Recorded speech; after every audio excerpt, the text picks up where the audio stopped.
If you were to ask people which household chores that they didn't mind doing, vacuuming would probably be a strong contender. It's not overly strenuous, it doesn't take that long, and you get immediate results. These days, with cordless and noiseless vacuum cleaners, the job of vacuuming is more painless than pretty much ever. Not to mention the rise of robot vacuums, for those who have completely given up on housework. However, most of us can remember when vacuuming wasn't quite so easy. We had to lug a heavy machine across the house and carry the cumbersome hose. Then we had to stop and empty out the dust-packed bag. Yeah, it's not so pleasant.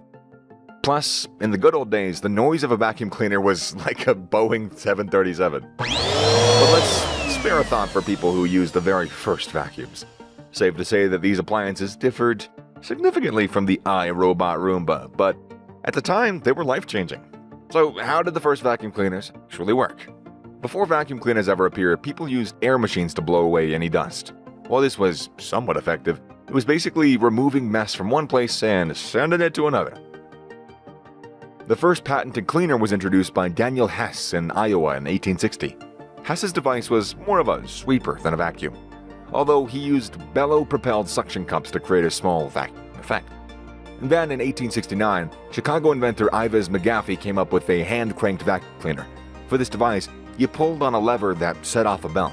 The belt then propelled a small fan, creating a sucking motion. However, for $25 a pop, most people smiled politely and waited for the next invention. In 1899, John Thurman developed the first motorized vacuum cleaner. Thurman was an inventor from St. Louis and offered his machine services for $4 a clean. However, Thurman's cleaner removed dust by blowing it into a bag, as opposed to vacuuming it up. In 1901, the British inventor Hubert Booth came up with the reverse concept, sucking up dust and getting rid of it altogether. Booth actually tried sucking dust through a handkerchief to see how effective it was. Yeah, very effective. He almost choked to death on a mouthful of dust. Inspired, he went to work. Booth was an engineer by trade and had mainly worked on civil projects such as building bridges and engines. He applied this know-how to his vacuum concept and soon had the world's first functioning vacuum cleaner ready to go. The premise was simple. Booth knew that a vacuum pump creates different levels of high and low pressure spaces in any certain area. Particles in the air naturally flow, or are sucked, from a high pressure environment into a low pressure one, so that the high space empties, causing a suction effect that creates a, voila, vacuum. Booth was able to do this with a suction pump attached to an empty chamber. A hose ran from the empty chamber into the house that needed cleaning. The suction pump was a kind of piston pump that created a low pressure space within this chamber. This meant any particles or dust from a house would then be sucked up into the hose and into the chamber, or dust box. There was no electricity to tap into, so he used oil to power his revolutionary vacuum cleaner. It was a massive, square-shaped contraption painted fire engine red, and it had to be pulled by horses or men along the road to a client's house. The hose was then fed into a building via a window where the sucking would begin. Now, these weren't just any clients. As you'd expect, only the seriously wealthy could afford such an extravagant service. Fortunately for Booth, the upper classes were more than happy to pay to have their houses cleaned.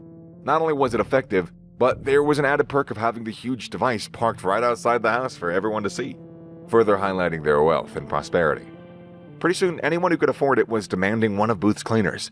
It was used to clean Buckingham Palace, while Russia's Tsar Nicholas II and Germany's Kaiser Wilhelm II were other notable customers.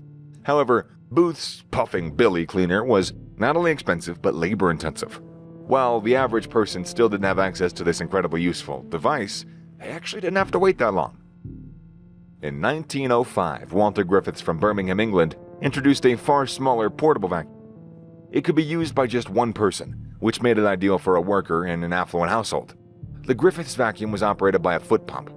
The user would push down with their foot on a bellows-type pump that compressed air inside the vacuum hose, creating a suction motion. The Griffiths model was a huge leap towards making portable vacuum cleaners. However, for true convenience, the device would have ideally had to be powered by electricity. Enter James Spangler, an asthmatic American inventor. He had severe dust allergies, so creating a dust-sucking machine was a deeply personal project. In 1907, he succeeded. Spangler made the first portable electric vacuum cleaner that could be used by the masses in their own houses. It's a fantastic idea, made better by its simplicity.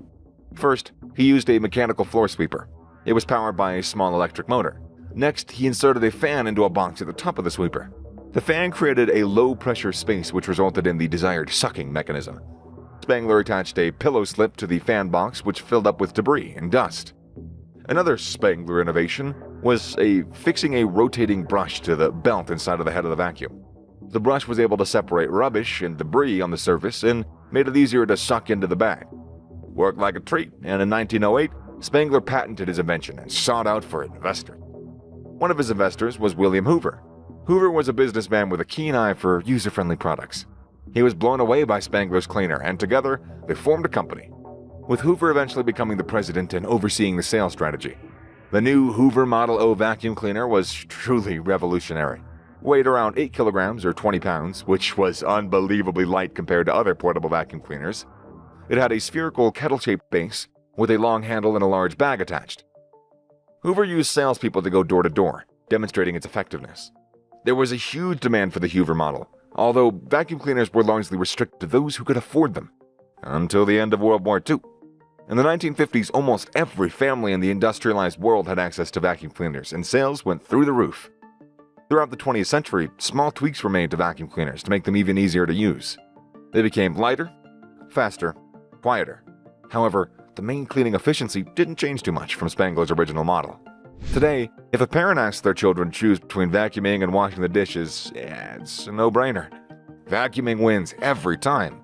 So next time you set up your iRobot Roomba whizzing around the living room, maybe just pause for a second and silently, look up and thank Hubert Booth, who made "This sucks" a positive thing to say.